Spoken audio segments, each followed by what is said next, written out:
तो हेलो दोस्तों, welcome back to new video of anime encyclopedia. तो आज की इस वीडियो में मैं आज the strongest magician in the demon lord's army was a human का एपिसोड 1 एक्सप्लेन करने वाला हूँ। तो वीडियो स्टार्ट करने से पहले चैनल को सब्सक्राइब कर दो। तो एपिसोड की स्टार्टिंग में हम देखते हैं कि एक लड़की बुक सेल्फ में से एक किताब निकालती है और उस किताब खोल के हमें उस किताब की कहानी बताने लगती है। उस जादूगर का नाम आइक था, वो डीमन लॉर्ड की आर्मी में था और वो मास्टर मैजिशियन रोमबक का पोता था। और नेक्स्ट सीन में एक बैटलफील्ड दिखाई जाती है जहाँ पे काफी सारे डीमंस होते हैं। इसके बाद हम एक ऑर्क को देखते हैं और वो अपने मास्टर से कहता है, जैसा आपने कहा था हमने वैसा ही किया मास्टर आइक। और ये बता दूं कि जो स्केलेटन है ये हमारी कहानी का मेन कैरेक्टर है। फिर हमें आइक की आर्मी दिखाई जाती है जो इंसानों को काफी आसानी से हरा रही थी और इस किंगडम का किंग ये सब अपनी आंखों से देख रहा था। लेकिन तभी आइक उसके पीछे आता है और वो बताता है कि मैं आइक हूँ, डीमन लॉर्ड की 7th कॉर्प्स अनडाइंग ब्रिगेड का आर्मी कमांडर। वैसे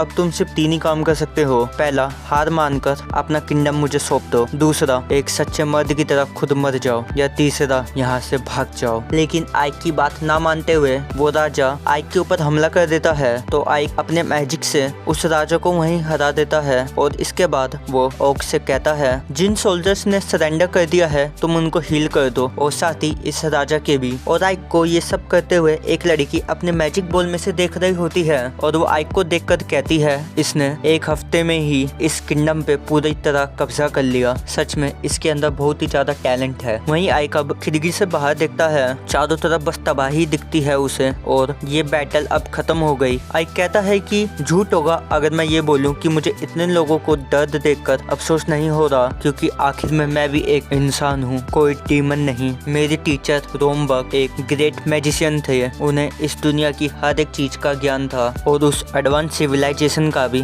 जो एक टाइम पे इस दुनिया में रहा करती थी। मैं एक ऑर्फन चाइल्ड था लेकिन रोमबक ने मुझे पाला, ये जानकर भी कि मैं एक ह्यूमन हूँ। उन्होंने मुझे हर एक वो चीज सिखाई जो वो जानते थे। लेकिन अपने जिंदगी के लास्ट स्टेज पे उन्होंने मुझसे कहा कि कभी भी लॉस्ट सिविलाइजेशन के बारे में कोई बात मत करना, वरना एक दिन इससे एक डिजास्टर आ जाएगा। इसी के साथ उन्होंने मुझसे एक और बात कही कि तुम अपना ये मास्क कभी ना उतारो, क्योंकि अगर तुम्हारी सच्चाई सबके सामने आ गई तो डीमन लॉर्ड तुम्हें कभी भी माफ नहीं करेंगे। और मेरा ये कमरा एक पावरफुल बैरियर से घिरा हुआ है, मेरी परमिशन के बगैर यहाँ से कोई बाहर नहीं जा सकता, ना ही कोई आ सकता अंदर। लेकिन यहाँ आइक एक चीज नोटिस करता है कि उसकी टेबल के नीचे एक लड़की होती है और वो आइक को देख इतनी ज्यादा घबरा जाती है कि वो वहीं बेहोश हो जाती है। और ये लड़की अब आइक की सच्चाई जान चुकी थी। अब इसके बाद आइक को हम उसके सर्वेंट के साथ देखते हैं। वो ओग बोलता है, मास्टर आइक, आपको नहीं लगता कि आप कुछ ज्यादा इंसानों को जिंदा रहने दे रहे हैं? दूसरे लीडर्स का कहना है कि हमें सब इंसानों को मारकर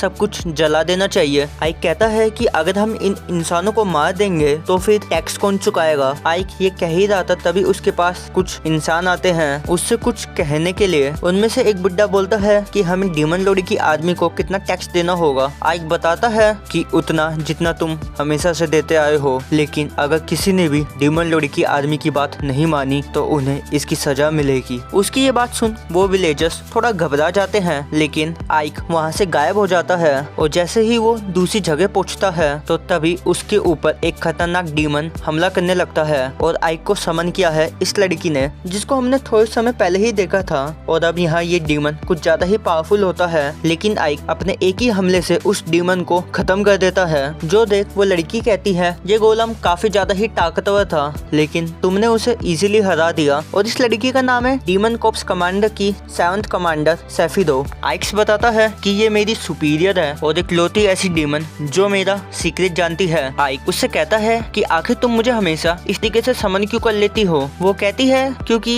इसमें मुझे मजा आता है। वैसे तुमने काफी जल्दी ही उस किंगडम पे कब्जा कर लिया। वो बताती है कि मास्टर टायरो के तुमसे मुलाकात करना चाहती है। आइक कहता है कि वैसे तुमने मुझे यहाँ क्यों बुलाया है? तुम शायद से ऐसे पहले कमांडर हो जिसे ये मौका मिला है। चलो अब मैं तुम्हें डीमन लॉर्ड के कैसल में लेके चलती हूँ। और इसके बाद वो आइक को वहाँ से ले जाती है। और दूसरी ओर आइक के महल में इस लड़की को होश आ जाता है और उठने के बाद ये लड़की यहाँ से जाने की कोशिश करती है, लेकिन आइक का मैजिक बैरियर उसे यहाँ से जाने नहीं देता। और उसके बाद वो टेबल पे देखती है कि कुछ डम्पलिंग्स रखे हुए हैं और ये डम्पलिंग्स आइक्स ने ही रखे हैं उसके लिए, जिसको वो बगैर कुछ सोचे समझे खाने लगती है। और नेक्स्ट सीन में हम देखते हैं कि आइक डीमन लॉर्ड के कैसल के बाहर होता है। इसके बाद ये दोनों आगे बढ़ने लगते हैं, लेकिन महल के दरवाजे पर 2 2 गार्ड थे और अंदर जाने वाले हर एक शख्स को चेक करके ही बेचते हैं। इसी वजह से आइक थोड़ा परेशान था, क्योंकि अगर उन लोगों ने आइक का मांस हटाया तो उनको पता चल जाएगा कि ये एक इंसान है, ना कि डीमन। लेकिन यहाँ पर सेफिरो सब कुछ संभाल लेती है। वो अपने मैजिक का इस्तेमाल करती है, जिससे उन गार्ड्स को आइक के अंदर से बहुत सारा डेंजरस मैजिक ऑरा निकलते हुए दिखता है, जो देख यहाँ मौजूद एक बंदा कहता है कि तुम्हारी ताकत बिल्कुल तुम्हारे दादा जैसी है। आइक पूछता है कि तुम मेरे दादा को कैसे जानते हो। वो कहता है कि मास्टर मैजिशियन के बारे में हर एक डीमन जानता है। और ये बात सुनकर आइक को समझ आता है कि मरने के बाद भी रोम्बक के नाम का कितना दबदबा है। अब इसके बाद कैसल के अंदर आकर ये दोनों डीमन लॉर्ड से मिलने जाने लगते हैं और डीमन लॉर्ड का महल बहुत ही बड़ा होता है और सिर्फ आइक को ही चलते हुए जाना पड़ रहा था। सेफिरो और वो दूसरा शख्स अपने मैजिक का यूज करके उड़ते हुए जा रहे थे, लेकिन जिस स्पेल का यूज ऐसे उड़ने में किया जाता है उसका आइक इतना अच्छे से यूज नहीं कर पाता। और इसके बाद हम देखते हैं कि ये सभी लोग पहुंच जाते हैं डीमन लॉर्ड के चैम्बर के बाहर। सेफिरो आइक से वहीं रुकने के लिए कहती है और पहले चैम्बर के अंदर चली जाती है और वहीं बाहर आइक हमें बताता है कि करंट डीमन लॉर्ड डायरुकु 10 ने डीमन लॉर्ड की आर्मी का इतना अच्छे से नेतृत्व किया कि डीमंस अब इंसानों से ज्यादा पावरफुल है। और वो ये भी बताता है कि डीमन लॉर्ड बहुत ही ज्यादा क्रूर है, जो भी उसकी आंखों में चुभता है वो उसे वहीं खत्म कर देता है, चाहे वो उसका दोस्त हो या दुश्मन। लेकिन अगर कोई उसे पसंद आ जाए तो वो उसे काफी अच्छा ओहदा देता है, भले ही वो इंसान कैसा हो। पहले डीमंस आपस में लड़ते रहते थे, लेकिन डायरुकु 10 ने डीमन लॉर्ड बनने के बाद सब कुछ बदल दिया और अब मैं उसी बंदे से मिलने वाला हूँ। इसके बाद हम आइक को डीमन लॉर्ड के चैम्बर में देखते हैं और यहाँ आइक डीमन लॉर्ड को देखता है, जो कि एक छोटी सी बच्ची होती है। डीमन लॉर्ड कहती है कि मैंने सुना कि तुमने आर्क्समैन की फोर्ट्रेस सिटी पर एक हफ्ते में ही कब्जा कर लिया। आइक कहता है हाँ, और इसका सारा क्रेडिट्स मास्टर सेफिरो को जाता है। तभी सेफिरो कहती है कि ये उसका पोता है जिसे गार्डियन ऑफ हेल कहा जाता था। डीमन लॉर्ड कहती है अच्छा, तो ये रोम्बक का पोता है। अच्छा, तो अब समझ आया कि आखिर इसने उन इंसानों को क्यों नहीं मारा और कैसे इसने इतनी आसानी से फोर्ट्रेस सिटी पर एक वीक में कब्जा कर लिया और न ही इसने उन इंसानों के लीडर को मारा। तभी आइक कहता है कि भले इंसानों के अंदर हम डीमंस का खौफ हो, लेकिन इस डर से वो हमारी गुलामी नहीं करेंगे। और आपको ये बात पहले से ही पता होगी कि पहले जितने भी डीमंस ने सिटी के लीडर को खत्म करा और जिन्होंने जिंदा छोड़ दिया, वहाँ के हालात कैसे हैं। और ये सब कहते हुए आइक सोच रहा था कि मैंने डीमन लॉर्ड से कुछ सेकंड्स के लिए ही बात करी और मुझे पता चल गया कि ये भी रोम्बक की तरह एशियन सिविलाइजेशन के बारे में जानती है और इसने उसी नॉलेज का यूज करके डीमन लॉर्ड की आर्मी को इतना अच्छा बनाया। वो ये सोच ही रहा था कि तभी डीमन लॉर्ड उसके पास आ जाती है और कहती है कि सच में तुम दूसरे डीमन से काफी ज्यादा अलग हो और अगली बार जब हमारी मुलाकात होगी तो मैं तुम्हारा रियल फेस जरूर देखूंगी। और ये कहकर डीमन लॉर्ड वहाँ से चली जाती है और उसके जाने के बाद आइक चैन की सांस लेता है। वो काफी ज्यादा ही घबरा गया था। वो सेफिरो से कहता है कि डीमन लॉर्ड को कितनी आसानी से पता चल गया कि मैंने एक मास्क पहन रखा है।